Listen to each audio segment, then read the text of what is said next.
जल चढ़ाने चोपटा पहुंचने बहुत लिमिटेड रूम है। कॉस्ट वो आपको 6000।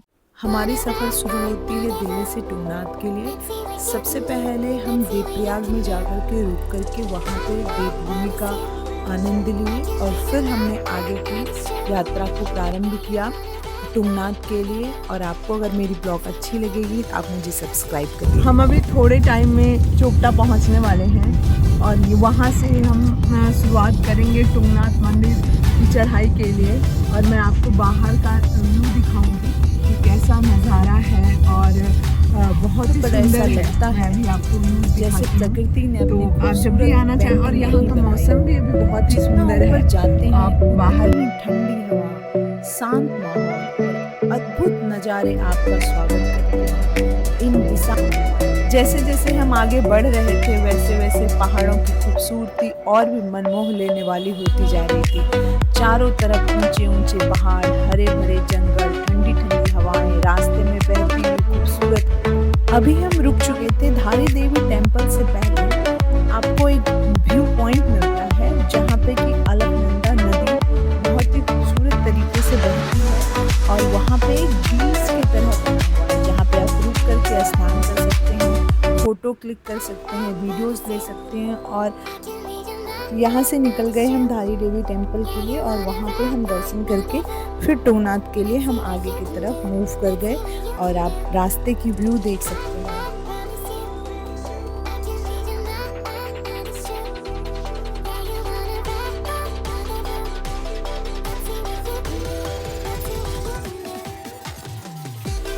पहाड़ों के अंदर जो खेती करने की तरीका है वो बिल्कुल अलग है। ये पहाड़ों का खेत है जो कि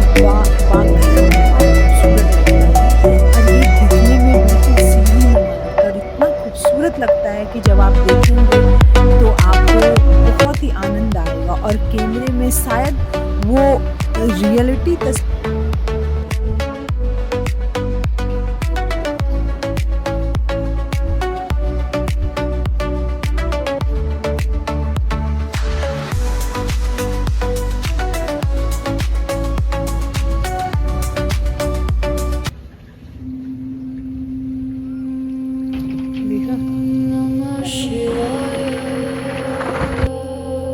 अभी सुबह के 4 बजे हैं और हम तुंगनाथ की चढ़ाई के लिए आ गए हैं। यहीं से तुंगनाथ की ट्रैक स्टार्ट होती है और यहाँ पे ठंड बहुत ज़्यादा है।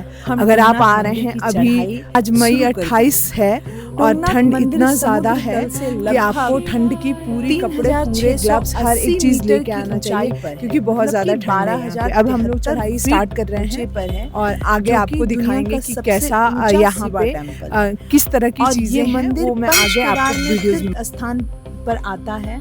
मान्यता है कि महाभारत युद्ध के बाद जब पांडव अपने पापों से मुक्ति पाने के लिए भगवान शिव की खोज में निकले तो भगवान शिव उनसे बचने के लिए बैल का रूप धारण कर हिमालय में चले गए। कहा जाता है जब भगवान शिव भूमि में समा गए तब उनके शरीर के अलग अलग अंग 5 स्थानों पर प्रकट हुए। तुंगनाथ में भगवान शिव की भुजाएं प्रकट हुई थी। इसी कारण इस स्थान का इतना विशेष धार्मिक महत्व है। माना जाता है कि इस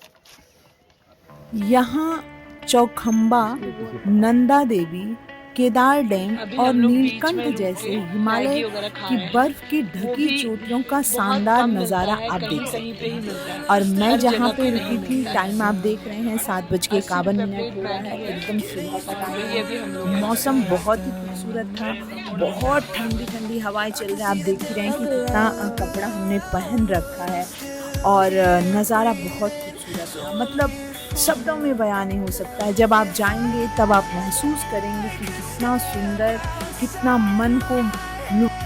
फाइनली हम पहुंच गए दुनिया का सबसे हाईएस्ट शिवा टेम्पल, टुंगनाथ। और अब हम थोड़ी देर हमें लाइन में रुकना पड़ा था, 1 से 1.5 घंटे दर्शन के लिए। और फिर हमने दर्शन किया। बहुत ही प्राचीन मंदिर है। आप मंदिर देख सकते हैं कि कितना पुराना है। जो शिव जी हैं वो भी अंदर हैं। बहुत ही पुराने मंदिर है।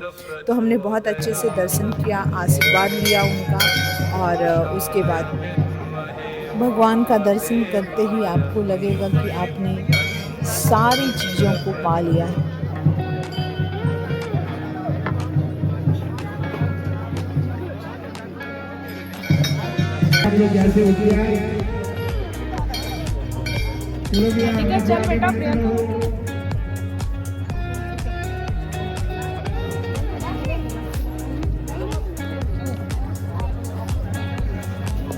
तुंगनाथ का दर्शन करके नीचे आ चुके हैं। और अब मैं बताऊंगी आपको कि टोटल हमें समय क्या लगा और तुंगनाथ मंदिर के अंदर क्या क्या व्यवस्था है, आप रुकेंगे कैसे और खाने वगैरह की क्या अरेंजमेंट है, वो सारी चीज़ें मैं आपको बताऊंगी।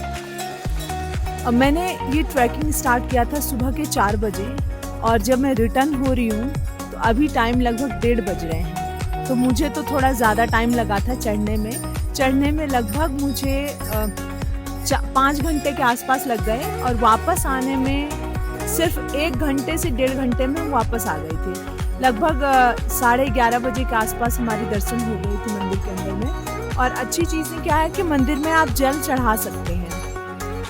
जब 12 बजे तक आप जल चढ़ा सकते हैं। 12 बजे के बाद जब आप करेंगे तो आप जल नहीं चढ़ा सकते हैं। और ट्रैकिंग के दरमियान में कहीं कहीं पे आपको रेस्ट का एरिया मिलेगा, जहाँ पे आपको खाने के लिए मैगी, पानी ये सब मिलेगा।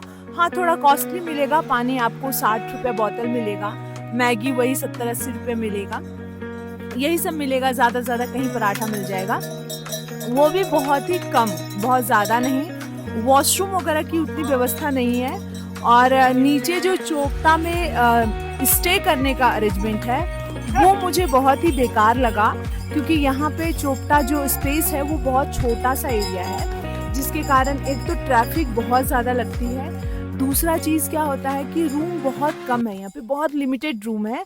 और जो भी रूम अवेलेबल है ना, उस रूम का कॉस्ट वो आपको 6,000, 5,000, 4,000, 3,500 इस रेट पे बोलेंगे। और जब आप उस रूम के अंदर जाएंगे तो आपको लगेगा कि कैसे आप रहोगे उस रूम में। मतलब 300-400 रुपये के लायक भी रूम नहीं है। तो यहाँ पे ये चीज़ें हैं। बाकी नज़ारे बहुत खूबसूरत है।